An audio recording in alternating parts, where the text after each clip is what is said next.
Hi everyone, Gene Call here with Master Graphics, and today I'd like to talk about the DyeMansion PowerShot C and the importance of post-processing when working with the HP Jet Fusion 3D printers. Here you can see I'm lightly cleaning the parts. You don't have to clean them really super good. You just want to lightly brush them to get some of the excess powder off as you're unpacking them from the processing station. And walking over to the DyeMansion PowerShot C, you'll see I open the side door and I'll put the lightly cleaned parts into the tumbler. And I can mix, they don't all have to be the same part. Make sure the door is secure. I'll come over and it's preset for 10 minutes. And I'll hit the start button.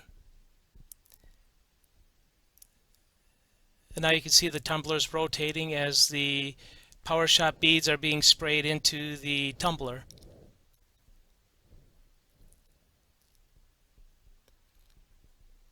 And just a side view, you can see the parts in there rotating around as the tumbler turns.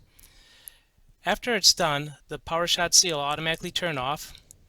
Open up the side door, and you can remove the parts. And you can see how nice and clean they are. For these brackets, it got the holes really clean, the edges, the grooves.